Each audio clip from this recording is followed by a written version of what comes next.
It's a well-known fact that Jews have a lot of dietary laws and are not allowed to eat the following, among other things, and we will look at these in another video. Christians, on the other hand, seem to be able to eat nearly anything, despite the fact that the roots of Christianity come directly from Judaism. In this video, we'll be seeing why that is, and whether or not Christians actually have dietary laws.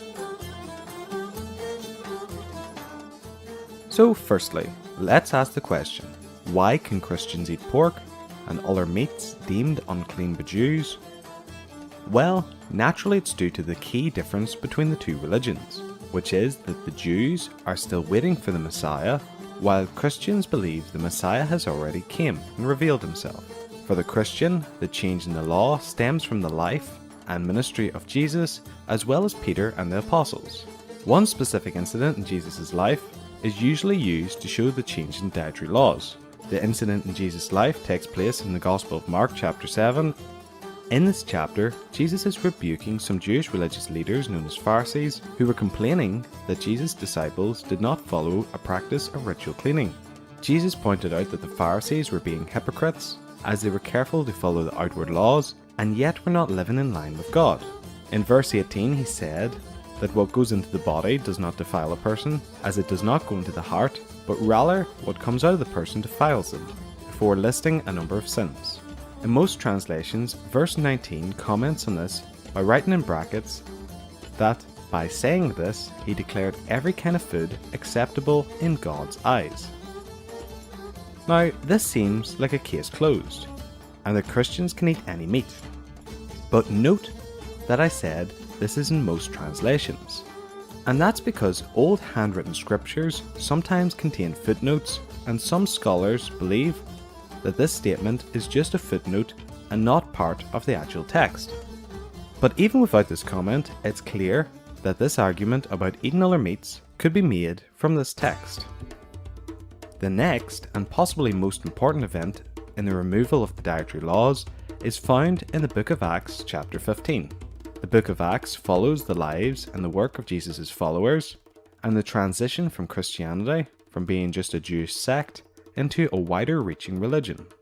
By the time chapter 15 takes place, many Gentiles or non-Jews were becoming Christians, and this was becoming a real problem as the Jews wanted them to be circumcised and to follow the Jewish law. Naturally, this was a real stumbling block. I mean, would you want to give up bacon and get the snip? So the council needed to decide what was the right thing to do. But a few chapters before this, in Acts 10, Peter had a vision of unclean creatures and a voice telling him to eat them. Peter, having been brought up a Jew, told the voice he could not, but the voice told him not to call something unclean if God has made it clean. Peter could not understand what this vision meant until Gentile believers came to see him, and he understood the vision to mean that the Gentiles were not to be looked at as unclean. In Acts 15, the Christian Council decided to make a set of guidelines for the Gentiles, and interestingly, did not tell them to stop eating previously unclean foods, such as pork. There are a couple of places in the New Testament which also say the same thing, for example in 1 Timothy 4, but essentially, after this council, and over time, in the early church, the distinction between the Jewish Christians and the Gentile ones faded away, and the previous Mosaic laws were dropped. At this point, I would like to note that there's still some Christian denominations like the Seventh-day Adventists and the Messianic Jews who still follow the dietary laws, stating that the Gentiles were never explicitly told that they couldn't eat unclean meat.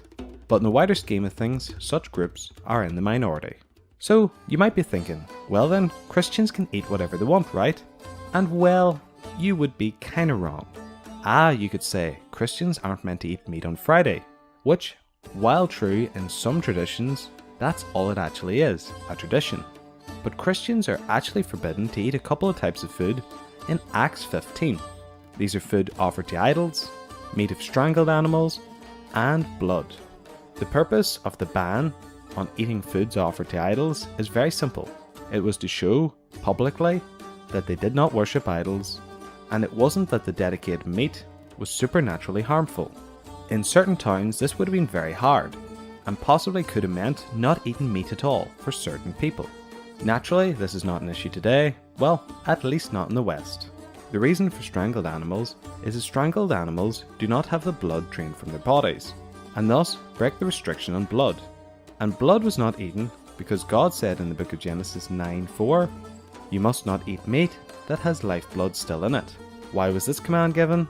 Some have suggested health reasons, treatment of animals, symbol of the sacredness of life, or a symbol of the Messiah, but we're not 100% sure. I hope you enjoyed this topic,